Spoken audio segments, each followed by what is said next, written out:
Can you people give some of these white folks scripts before they come on stage to say nonsense? Can you people literally be writing script? If they don't even have anyone that will write script for them, I think they can actually employ a black intelligent woman, because on a normal sense, black women, black men are more intelligent than them, right? So they should look for intelligent black people, especially black Americans, right? When I mean black people, black Americans, that will be writing script for them before they come on stage to say something. Because I find out that these people literally do not know what to say. They do not have what to say. So they are looking for every single means to make black people talk. Why is it that the people in politics right now love to trend on stupid issues? The last time I checked, most people in politics were supposed to be focused more on how the countries can actually go forward, how people can start receiving some benefit, insurance, and so on and so forth. But they are not even talking about that one. They are not talking about the Epstein files that we actually know. But now this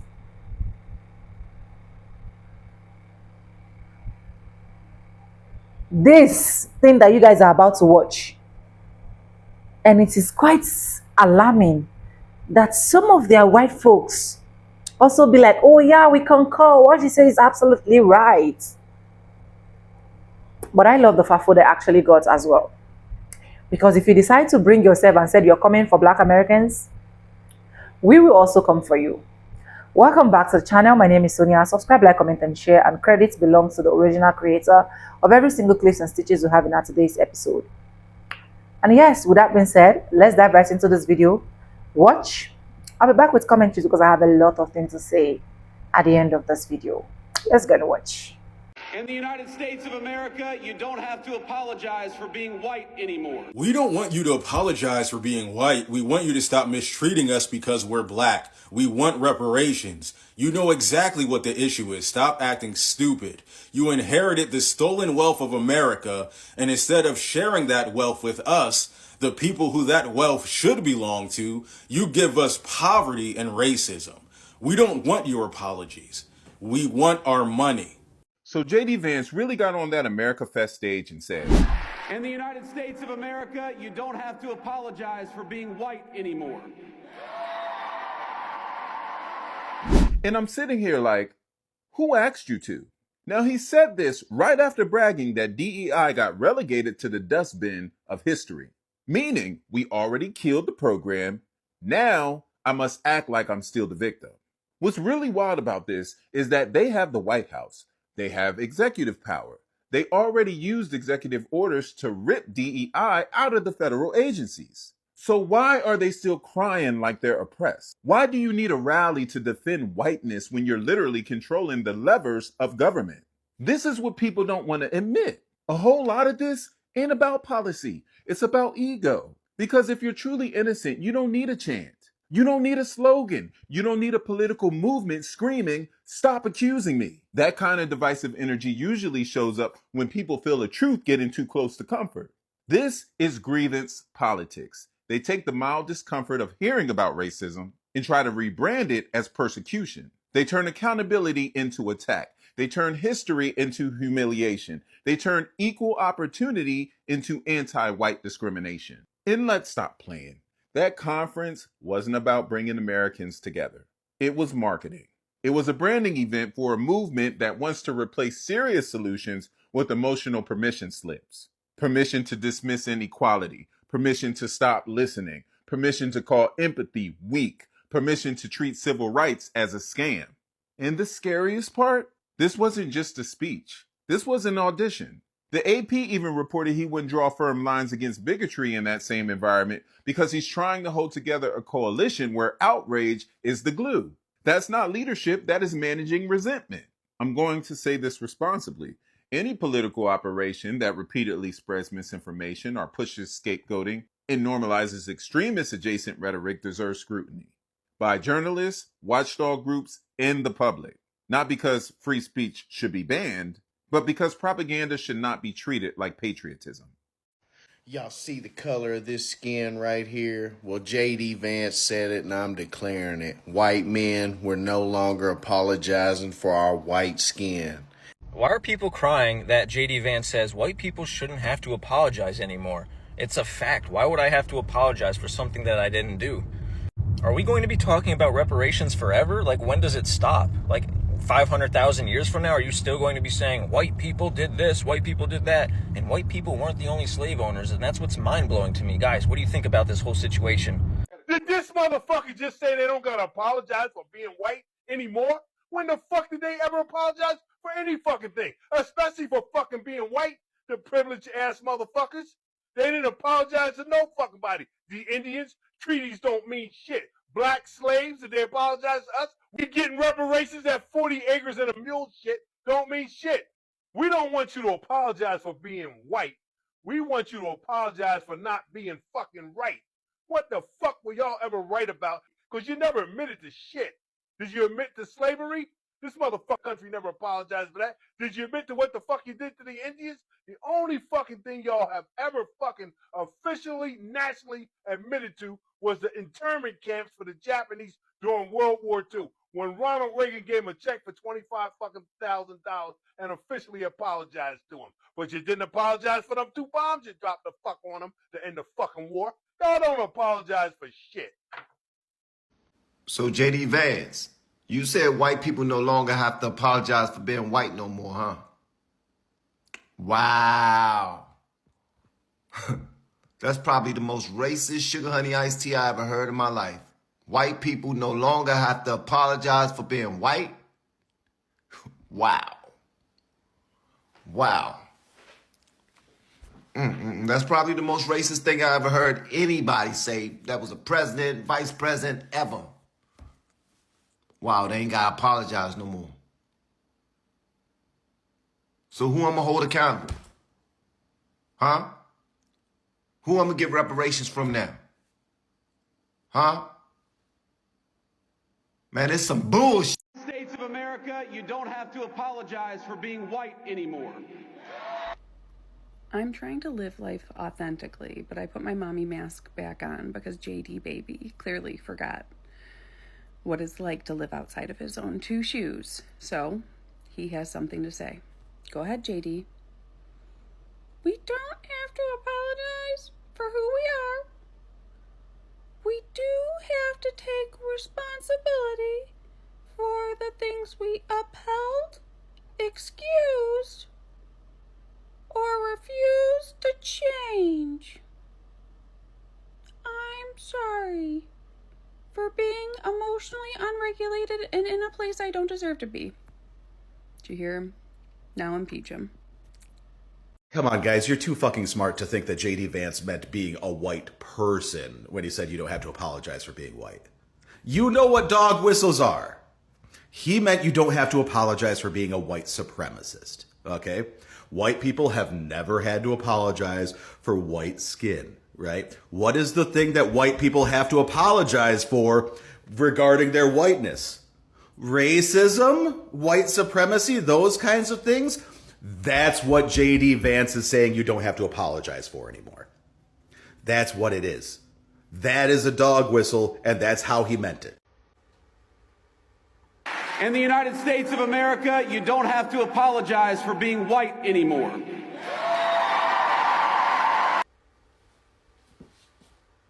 When were we apologizing for being white? I didn't see that in the most recent melanin-free newsletter. White men want to be oppressed so damn bad. You don't know the struggle. You don't know what it's like going through life like this.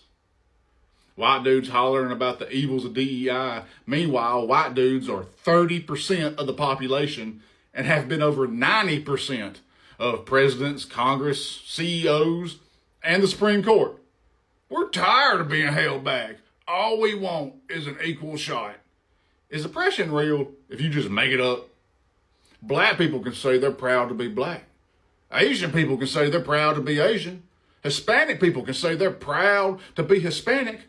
But I can't say I'm proud to be white. You can say it.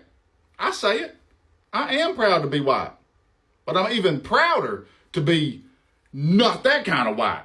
I'm proud to not be the kind of white that sees a door opening for others as a door slamming shut for me.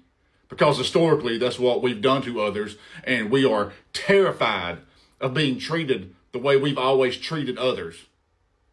I'm not apologizing for being white. I didn't say I'm sorry for being white. I said some of those white people are just sorry. I know I'm going to be accused of being reverse racist for saying this, but it's absolutely true.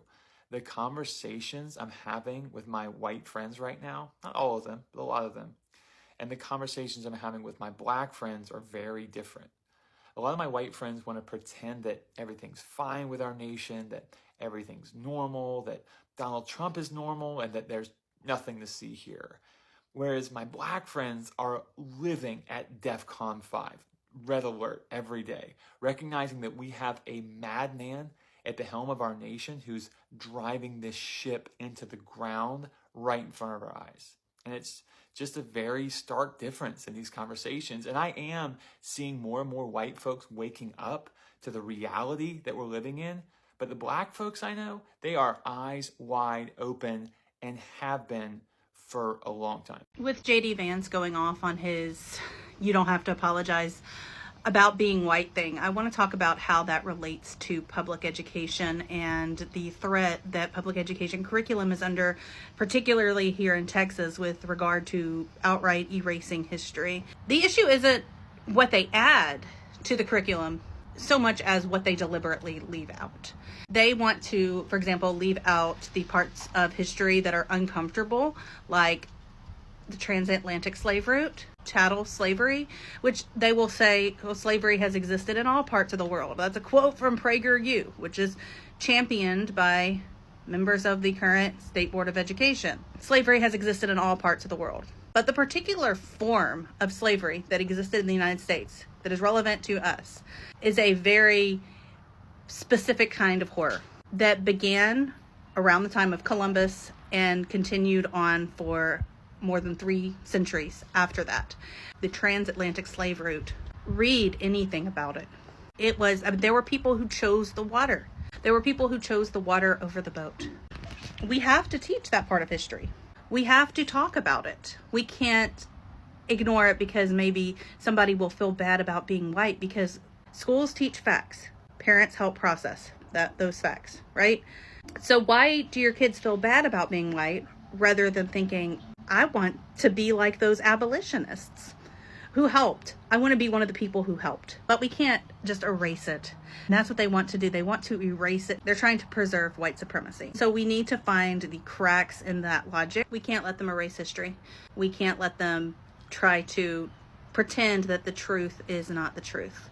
Our Texas students deserve an honest history so they can go forth into the world after their education, into the workplace, into these national and global spaces, because we live in an interconnected society and know reality about our history, not this sanitized fake version. 316 days, Texas. 316 days, we flip this state. We take back education for the people of this state. Well, thank goodness JD finally did it. He told everyone they don't need to be ashamed for being white. Boy, I'm so relieved. I was really worried about that. All those people who called my brother the N-word growing up, now they can rest easy, right? Maybe it was just that they were uncomfortable around him because he had different skin, and maybe they felt poorly about their white skin, and maybe that's why they ganged up on him. Maybe. I don't know. Could be that they were repeating what's traditionally happened in history for a very long time. Something that we really shouldn't be proud of. But, I guess all the white men don't have to worry one bit about what came before them. In fact, they can just pick up the baton and run with it without any negative feelings. That's so nice, JD. I'm so glad that you're with us. Yeah, it's really great that you give us the DEI that the white men need. And you know what? The whole system has completely flipped, hasn't it? It's all set up against white men now. Absolutely everything. Oh my gosh, they get the worst deal. It's a new world now. JD's in town and the white man gets a whole new prescription of advantages. Yay, America. Thanks, JD. Why don't you go have the day you deserve? JD Vance, who has some title, but I can't remember, stood on a stage at that Turning Point shindig and told people, in the United States, you no longer have to apologize for being white. I've seen comments and other people speak on the fact that white people have never had to apologize for being white. And they're correct. But I want to make one thing abundantly clear. J.D. Vance was not speaking of being melanin deficient. He was not referring to the color of one's skin, because let's face it, no one is walking around in the shade of Casper. Okay, there might be a few, but that's not what he was talking about. Vance was alluding to the social construct of whiteness, the white supremacy that will not die. He was telling you that you don't have to apologize for ignoring the number of unarmed black women, children, and men who have been gunned down by police officers and others in this country, or turning a blind eye to the disparities in educational and economic opportunities. You don't have to apologize for ignoring the fact that there are people in black communities whose front yards look like toilets because the white people in power won't do anything to fix the sanitation issues. There's no need to apologize for honoring and celebrating Confederate leaders who fought to keep black people in cotton fields, or fighting against DEI initiatives when only 1.6% of CEOs and 7% of college professors are black. J.D. Vance is trying to tell you that you don't have to apologize for continuously voting against your fellow working class man and woman to keep the rich white man richer, or for making comments like "do the crime, do the time" when people bring up the inhumane conditions in our prison systems. He wants you to believe that you don't have to apologize for voting in and continuously supporting a president who urged for the death of the Central Park Five even after they were exonerated. The same president who said that all people from Haiti have AIDS, undocumented immigrants were animals, and urban cities were hellscapes, that black people are unintelligent, ungrateful, and disrespectful. Or the same president that was supported by the Ku Klux Klan leader, David Duke. You don't have to apologize for celebrating brown-skinned people being kidnapped off the streets of America by ICE. Vance wants you to think that you don't need to apologize for supporting a caste system that treats black people or other people of color as if they're less valuable and worthy. You don't have to apologize for flagrantly ignoring systemic racism and oppression that you benefit from. But yes, the fuck you do. You do have to apologize, and you apologize by helping to change it. I swear these people are going to be the death of some of us, literally and figuratively. So, is it just me, or does J.D. Vance kind of make you miss Mike Pence? I cannot for the life of me remember anything about Mike Pence other than the debate that he had with Kamala, where the fly was present. Other than that, I can't remember anything he said ever. I know that he called his wife mother, which was interesting, but anyway, so J.D. Vance said that the other day at this America Fest, whatever, I guess it was a Caucasian festival, I'm not sure, said that they don't have to apologize for being white anymore. What does that even mean? Maybe what that makes me think is maybe had they apologized for some of the things that the whites have done, there would be no need to apologize now. But I think they should apologize for so many things. There's a list, but I'm not going to go into the list right now, but there should definitely be some apologizing. Yeah, for maybe not being white, but doing the things that the whites have done. It makes me feel bad when I say the whites, but not really. You know what I was thinking? I was thinking about J.D. Vance at that TPUSA meeting saying that white people no longer have to be ashamed or embarrassed or apologize for being white. And I would like to respond to him and to anybody else who thinks like that. Let me get my tree back there. No one's asking you to do that, J.D. Vance. Because listen, this is going to blow your mind. We honor and celebrate whiteness just as much as you do. Washington's birthday, Lincoln's birthday, and down south, even Jefferson Davis's birthday, that Confederate president. Right? Those are just holidays, right? Columbus Day, St. Patrick's Day. We just get along and just do our thing. But it's white people and all our money. Most state parks, federal buildings, city streets, freeways, military bases, museums, most of that stuff honors and celebrates white people. Now, of course, there are black people, Native, Indigenous, Latino, Asian people who can be included in those things, but overwhelmingly, those things are almost all named after white people. And you know what we do? We just go about our lives. We just go about our lives. We get on the freeway, we call it a white man's name. Most schools that even our children go to are named after white people. And I'm talking K through 12, all the way up to colleges, universities. And it's not that black, Latino, Asian people haven't contributed to this country. It's not that.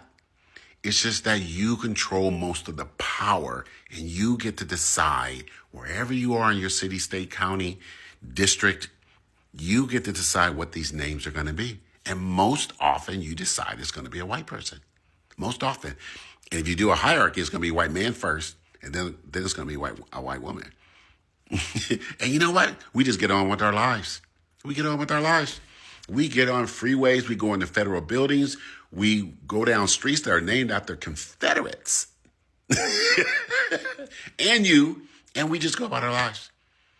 So you can accept Black History Month and Juneteenth, and you could accept things and places and buildings named after people who are not you. And you know what? It's not going to harm you. We could put Black and Indigenous and Latino and Asian people on our currency. It's not going to harm you. And it's something that most of us learned in kindergarten, that it's okay to share. And it's okay to learn about other people and other cultures. And we're talking about people inside this country, co-owners of this country that make it run 24 hours a day. It's not just you, but something about you, J.D. Vance, and people like you, you think you have to be the only, and that anyone else who is honored or mentioned somehow takes away from you. And we're saying it's not a subtraction, it's an add on. How about that? Black people can't have nothing in this country. We can't even have being the victims of racism. Apparently, white people think they're the victims of racism now, as apparent as J.D. Vance being on Erica Quirk's launch tour, talking about you don't have to apologize for being white anymore. Listen, just like I tell black people who think everything is racism, like you didn't get a job because they're racist or something happened to you because you're racist. Sometimes it's racism. Sometimes it's just because you're an asshole. Like, you don't have to apologize for being white. Nobody has ever asked you to apologize for being white. We're not owed an apology because you're white. And just because you're white doesn't mean you're a bad person. Maybe, just maybe, it's because you're an asshole. Just maybe. Black people in general don't have a problem with white people in general. We have a problem with assholes. I feel most people do. But here's the thing. And here's how you know whether or not you're an asshole or you're a racist. If you say something around a person who is a member of a marginalized community and they tell you that what you said was offensive to them and you convince them that it's not, you're an asshole.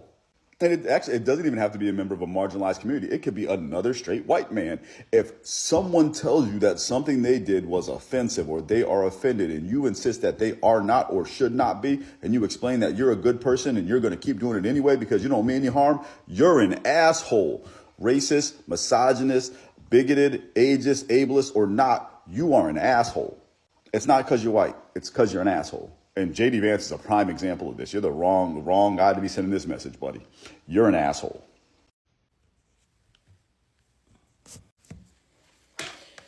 It's the Christmas season, and I'm really busy. I'm working today.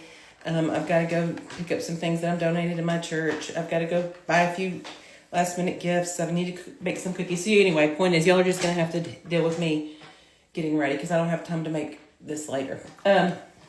Last night, I was scrolling through Facebook or TikTok or something, and I saw this, like a screenshot or something, where it said J.D. Vance apologized at an AmeriFest event that white people no longer have to apologize for being white in America.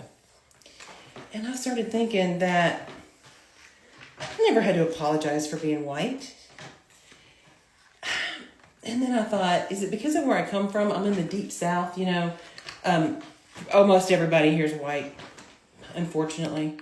And most people here can trace their family roots back to where they owned slaves. I don't think my people ever owned slaves because we were poor. But they probably did. And if they didn't, they knew that it was going on. And they were probably okay with it. So while I won't apologize for being white, because I didn't choose this. And at this point, I'm not sure I would choose this. But I apologize that black people were owned by white people. I apologize. I hate that. Whether it was me or not, I hate that. I apologize that black people were hung from trees for the color of their skin. I apologize that they were unfairly targeted by police because of the color of their skin. I apologize that they got convicted of crimes that they didn't commit because of the color of their skin, and they didn't get fair trials.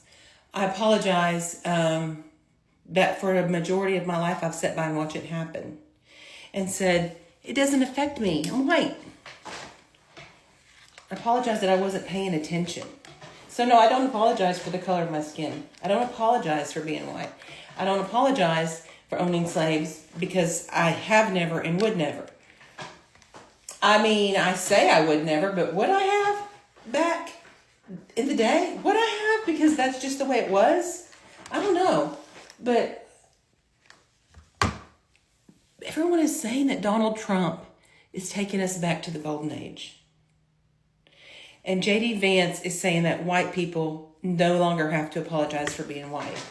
So my question is, what golden age is he taking us back to? Is he taking us back to the golden age where we were separated by class, where you were either a business owner or served the business owners?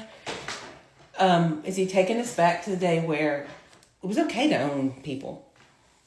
Is he taking us back to the day where it was okay for husbands to rape their wives because that wasn't really possible? That was her duty. What golden age are we going back to?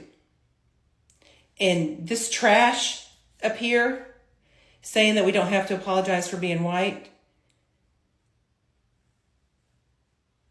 What does that mean? What does that mean, J.D. Vance? We no longer have to apologize for being white. We're no better than anyone else. We were all created in God's image.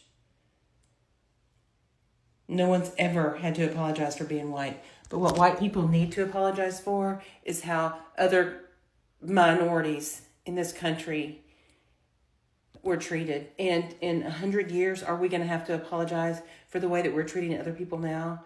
For the way that we're treating unwed mothers, children, immigrants, LGBTQIA people that God loves? How far back are we going, JD? In the United States of America, you don't have to apologize for being white anymore. Who's apologizing for being white? And not just like who, I want to see them. I want to see them in the comment section. Like who's walking around like, black people, I'm sorry for being white. I'm so sorry for being white. Unless white equals to racist, or less a part of being white is being racist, if that's what you're saying, because I've heard people apologize for being racist. I've heard people apologize for doing racist shit. I heard people apologize for constantly saying racist remarks. You're not, it's no way you're saying that white Americans are racist. But picture this, our vice president, a president that's supposed to be a president for all people, is sitting on a stage, a room full of Caucasian people, saying you don't gotta be sorry for being white. And y'all don't find none of this shit weird. Now, I want white people to be proud of being white, just like I'm proud of being black.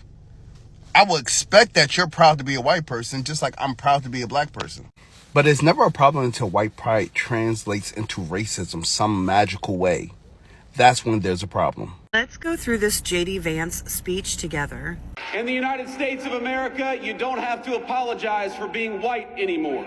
Okay, this isn't a thing. This has never happened. Who's apologizing for being white? They took out the actual true history of America from the Smithsonian because they felt guilty, because they have white guilt.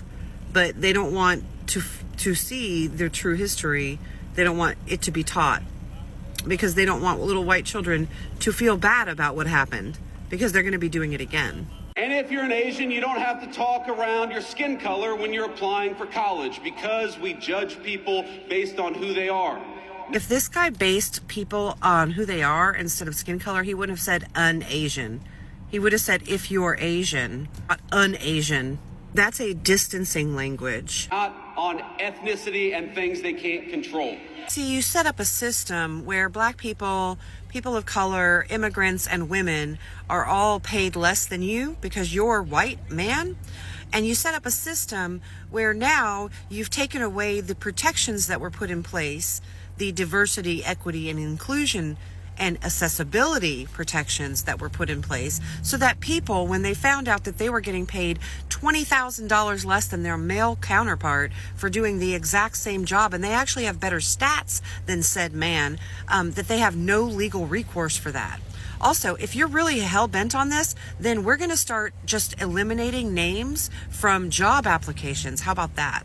Because that would ultimately be the way to do it, where you would not be able to see whether this was a male, female, Asian, African American, Indian, whoever on that application, that you would just get their merit, what they did. So that would be the way to totally eliminate bias, discrimination, and systemic racism in this country. We don't persecute you for being male, for being straight, for being gay, for being anything. That shit's unbelievable. When has a straight male ever been persecuted by society? If you're talking about referencing cis male in literature and things like that, in science studies, that's because that's a scientific word for straight male. The only thing that we demand is that you be a great American patriot, and if you're that, you're very much on our team. I find it interesting he didn't mention women at all, but I also find it interesting that his benefactor is Peter Thiel, who is an openly gay man. The thing about J.D. Vance is he used to think he was gay, which means he actually is gay, but he's pretending to not be gay because society seems to accept that more because his religious base doesn't accept being gay. So a lot of gay men will go into religion and become preachers and stuff like that because they're ashamed of themselves. And then they try to push that off on other people. Like, oh, it says in the Bible, but it never says that in the Bible. It doesn't say that at all. Jesus wouldn't have persecuted you or judged you or anything for being gay. That's the problem. It's men judging other men for doing something that's completely natural to them. It's completely natural to be gay. It's completely natural to be heterosexual. It's completely natural to be non-binary or asexual, if you want.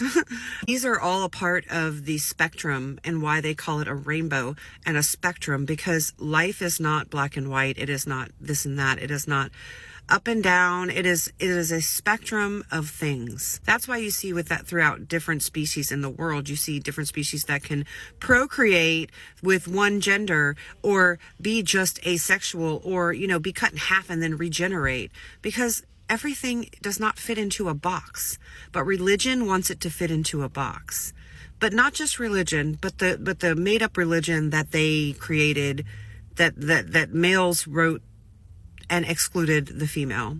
And then they flipped the script on what God is and made God male, when in actuality God is they.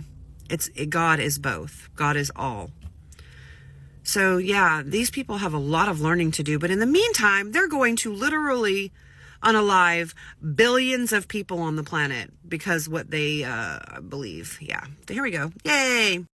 This video is for all of the white men out there, specifically the white American Christian men out there who attend things like, say, Turning Point USA. Is everyone else gone? No? Great. Good. Let's get started. Did you know that you no longer have to apologize for being white? Amazing. In the United States of America, you don't have to apologize for being white anymore.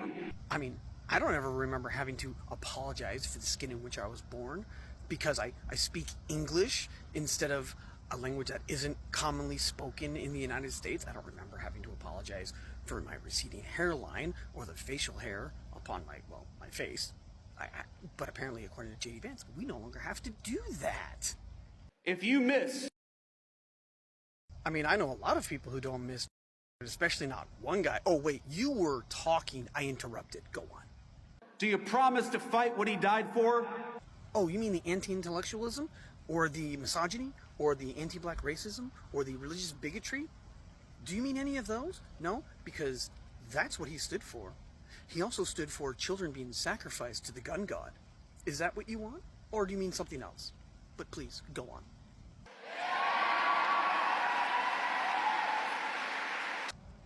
The roaring cheers of sheeple, ripe and groomed for the plucking. Do you promise to take the country back from the people who took his life?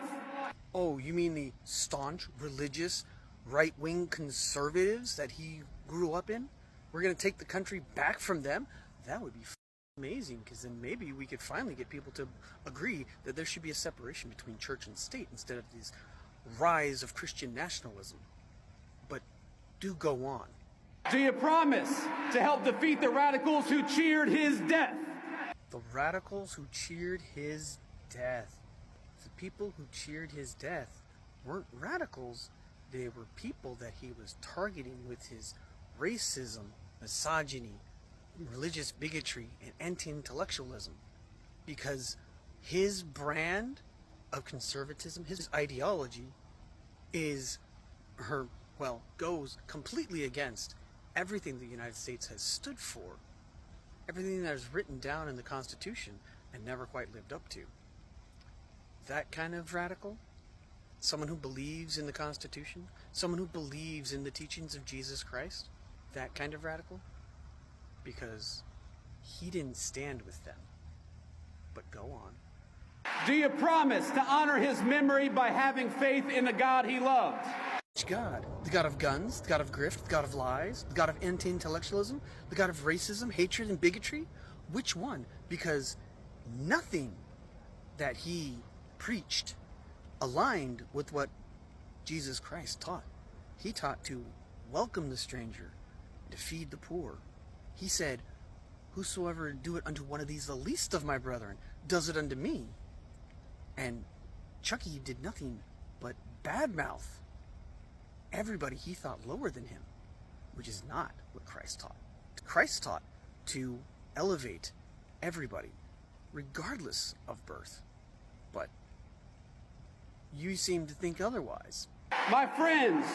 I find it ironic that he says my friends when what he really means is my marks, my targets, my weak-willed individuals willing to follow a false prophet down a hole. Commit to these things, and I promise you victory.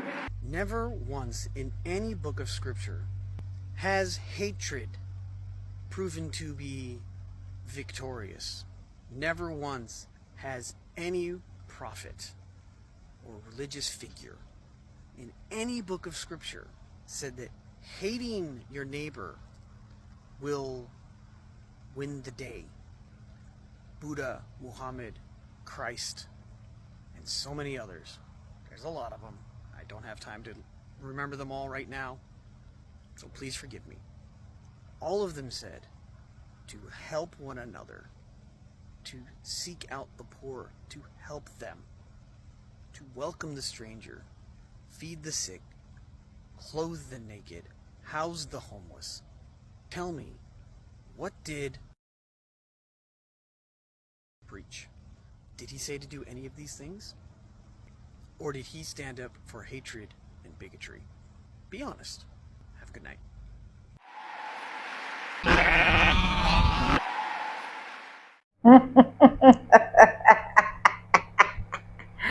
Hey, God of mercy, full of compassion.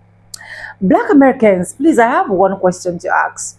Have you ever asked any white man, any white woman, any white children, any white teacher, any white professor, whatsoever whites they are, have you ever asked them to apologize for being white? Maybe there are videos of you guys asking them to apologize for being white that I've not seen. Because I have literally not seen any white woman as well pulling out a camera to be like, oh, black people actually asked me to apologize. And you can see some of the puppets that are actually joining and saying, wow, people are so sad that JD Vance have to say this. Nobody is sad that JD Vance has to say this. People are curious to know what is in that Epstein files. People are curious to know how America is going to move forward. People are curious to know what it means to be an American. Not looking for people to apologize. Apologizing or not apologizing to black people will not contribute or minus anything. So I feel like on this note, the vice president literally do not have anything to say. And you cannot now convince me so well that some white folks are not racist. Because even that comments that the vice president actually made, they are racist comments. They are not comments that are pleasing. Knowing fully well that his own wife is not even from America.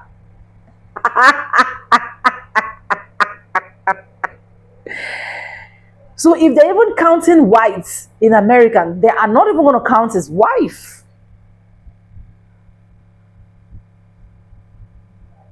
But still on daily basis, this man looking for ways to attack black people. I just did a video when he was actually talking about Jasmine. How Jasmine qualification is blah blah blah. Automatically he's saying Jasmine qualification is like a ghetto qualification or something like that. And now, white people, you do not have to apologize for being white. We don't need your apology. We don't want your apology. Your apology will not even, in fact, your apology will even cause more danger to us. Look for a way to remove what is in your eyes. Dear Vice President, look for a way to see how people will progress. Look for a way to see how we can see the Epstein files. That is what you should be concerned about. Be concerned about the major thing that is happening in the US. Don't be so concerned and so attached about things that means nothing to black people. Black people have succeeded enough. Black people, after going through every single thing that they've went through, they are still standing, they are still striving. Just imagine they take over America. You think we are going to be where we are today? And the only thing you can think of as a vice president coming on the public live show to say is that you don't need to apologize. Nobody needs your apology, sir. Not today, not tomorrow, not forever. But one thing for sure is black people are rising. And that is why you people are scared. And they will continue to rise. Because as a matter of fact, the moment they catch up with you guys, that will be a story for another year. Subscribe, like, comment, and share, and let me know your thoughts about this video. Credit belongs to the original creator of every single clips and stitches we have in our today's episode. And yes, guys, I want to say a very big thank you to every single one of you. Liking my videos, dropping commentaries, sharing your thoughts with me as well in the comment section. Joining membership and also joining my super thanks. I appreciate it. I do not take you guys for granted. You guys are absolutely the best. Let me know what you think. And yes, with that being said, with no further ado, I do like I always say in my videos, I'm going to be saying that I'll see you guys in my next one. For now, bye guys. I love you guys.